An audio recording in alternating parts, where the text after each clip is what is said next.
These are very beautiful.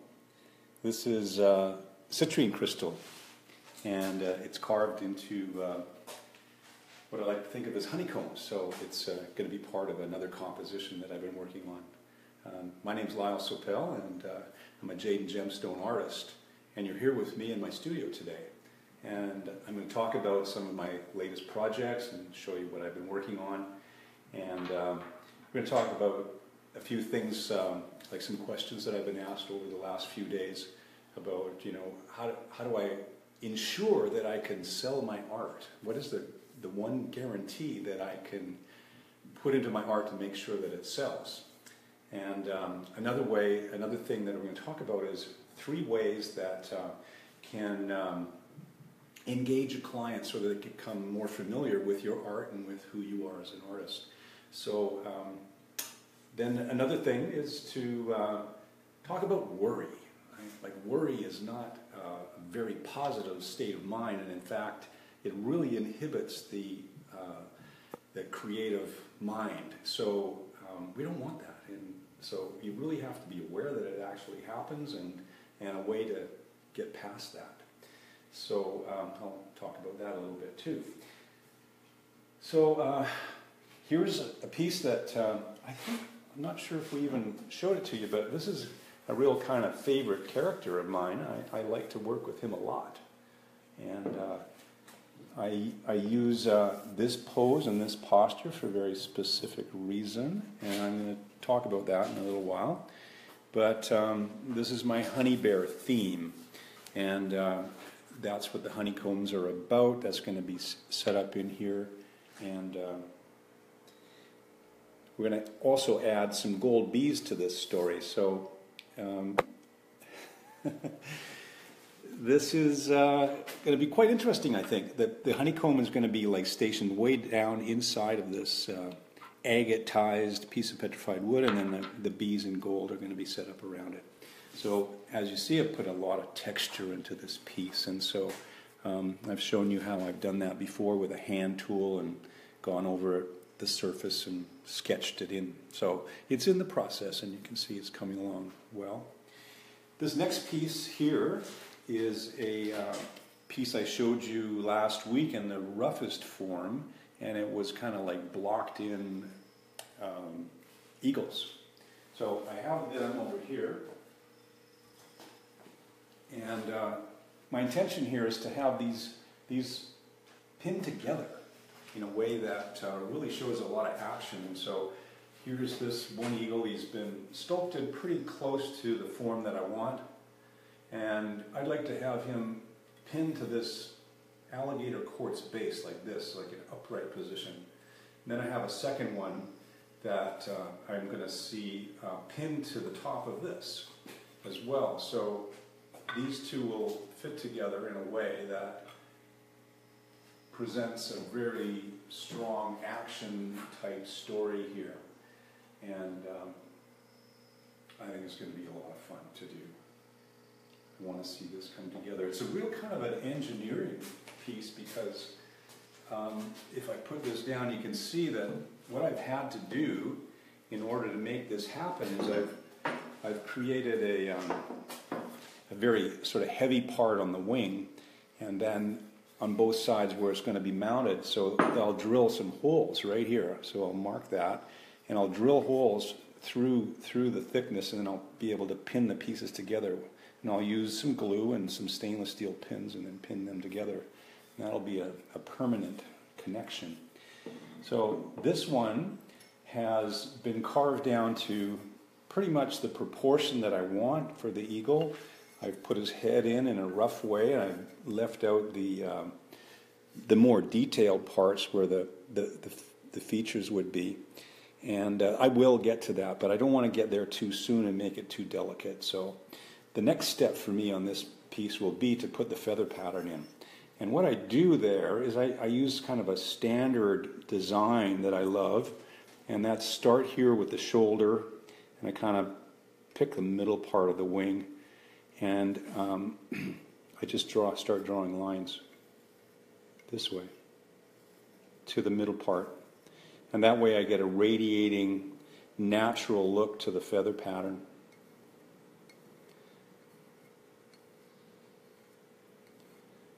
and just follow through that way. And then I start cutting them, and I make them kind of like shingles on a roof, one behind another. And then I can add, a little extra feather pattern there, or an extra line here that would enhance it as I go through the process. And then for the tail sections, it's the same idea where the feathers are radiating out from the center line. So that's how I'll start. And I'll go at these lines and then just start cutting. These lines first, and then I cut the feather after that. So it's like both wings, both sides, and then the body will also be textured in that way as well. So a lot of things to do and a lot of fun. So what you're looking at here is like a variety of different things that are going on, and I'm producing for 2 shows. One is a gallery show that's coming up next month, and also the bear show that we talked about before in the last few weeks. So bears are coming along. I'm not showing you all those bears because I know some of the people that are watching today will want to be on the list to be included in the bear show. And so if you are and you're not at this point on the list, you can always email me at Sopel Studio and request to be put on the mail-out list for this bear show that I'm producing. So you're welcome to do that. And so that's that show, the 2 shows, and then I'm producing commissions. So I've got multiple layers of different things in the studio all at the same time. And like I said, I really like to work that way. It just encourages my creative thinking, and when I have a lot of work on the go, I'm feeling good and connected to it. So last week I showed you the Japanese crane piece, and I have a finish on the marble now that I didn't have before. So I've got the feather pattern all laid in there, and I've just done it. I've just finished it just a few minutes ago, and I still haven't cleaned up the interior. So I use a marble polish, but on a cotton wheel to do this. After I cut it, I just go straight to the cotton wheel, and I use it's like a 600 grit wax grit into the cotton, and it just cuts the surface nice to a smooth thing. But before I do that, I coat the whole piece in wax. I heat it, and I melt the wax into the marble, and that allows me to polish it so the compound doesn't dig into the textured surface. So here's the head, and you'll see how it's going to go, and that's the way it'll look. I'm just doing some of the detail now, and so I'm about to feather that part of the bird and connect it. So this part also fits here, so it's another aspect of the piece. So sometime soon I'll be able to show you this all complete. So what's the guarantee? What's the guarantee that will allow you to sell your work every time? Every time you put it out, someone will want to buy it. Well, honestly, there's probably no real guarantee that's going to be certain for everybody's work of art that will guarantee a sale. But one real defined way to connect with a client and with your art is to tell story. Now, this is something that I really believe is true for me as an artist. I often describe my ability to sculpt as my language, and I like to think of sculpture as a language, and I can teach or show my work in a way that can speak to clients. When they look at it, they can read my thoughts or my storyline in the pieces that I've been making. And so, in the past it wasn't always that way. I mean, I used to like to make just the subject, and I'd think, okay, how am I going to make it interesting? So I'd choose a pose, or I would choose a particular subject that was interesting to look at, but it would only be the subject. Without the story, that became an object. And an object is just like anything else. It can be a cup or a glass or a bowl or anything in your home, unless it has a story. That's my personal opinion. Now you think of, I'm looking at an Apple phone right now, you think of what an apple is. An apple is like an object. That's all it is. But you put a bite in that object, or a bite in that apple, and you've got a story. It elevates the whole concept into a whole different realm, and it catches people, and it engages them in what you're trying to do. So, like in this piece, for instance, this honey bear theme that I'm working on, definite story. There's no question about it. I do this piece a couple of times a year, maybe, I don't know how many times, but it's always something a little bit different. But I like to use the storyline that's here because it engages people so well. It just, my personal belief about sculpture is something that I like to base my ideas on, and I think maybe everybody else has their own kind of ideas on what you consider to be your signature or your idea about art. But for me, I believe that that animals and humans share the same spirit. And so every piece that I make is from that conscious or maybe even unconscious place where I'm sharing my idea about my art, that we share the same spirit. And so when you look at my art, you see this spirit of yourself or mankind or some other way you can identify with the art in that way. So in that way, it's a storyline, it's a storytelling. And so here with the bear and the beehive, it's almost anthropomorphic in the way that you think of the bear as a human and satisfied and happy to have this thing. And so that's the storyline. And when I talk about like the eagle piece here, where the eagles are connected together, and what I'm doing here is I'm telling a story about how these animals interact with each other and what's going on in this scene. And this is the first and foremost idea of the art for me. And I'm saying it wasn't always like this. It was, I used to make objects, but I didn't have the same success when I did objects as I do when I create from storyline. So I think that's the whole key to creating successfully, is to be aware. Like, you can create, and you probably do put a storyline into whatever it is you do create, but when you become aware that right from the beginning, before you actually start working on the piece, that your storyline is going to be this, or your storyline is going to be that, or your personal belief as an artist is going to be conveyed that way through your art, then you get to be in a different realm. Your art gets to be seen and enjoyed on a totally different level. So, really key element, and I hope you can really get it, because I know that can change a lot of things for you, because it did for me, for sure. Here's one more piece that I want to show you that has this storyline. This was finished a little while ago. It's quartz crystal, dark quartz, and it's about the little guy. See, the seal, and the polar bear is hunting the seal, but the seal is in a different position. He's actually observing the polar bear. So there's the little guy he's won in this story. The little guy won. He's beat the polar bear. So you can convey these ideas by title. You can come up with a clever title, and I think that's another way to tell the story, is that the title relates directly to the subject matter and what you're doing. So I think this is true in all things. Like, think of yourself, if you're a photographer, for instance, and you're going to take a picture. Like, if you just take a picture of a tree, well, that's, it's a tree.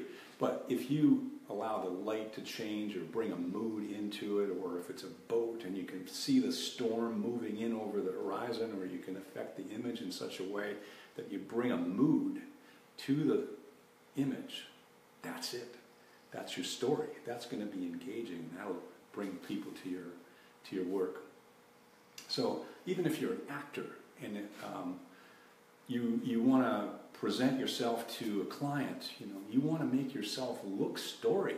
You want to present your photographs of yourself or your history or your resume in a way that is storied, so that there's something to talk about and there's engagement. So all of that, it's in our world. This is how we exist as people. We love story, and it's been with us for so many years, millennium, that you can't get away from it. And it's a great way to expand on your art and expand on how you see the world.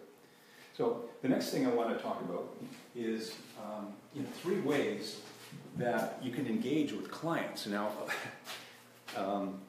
I'm thinking in terms of when you show your work, and say you're in a fair or you're in a gallery and people come by and they see your work, it's hung or your sculpture is showing in some way.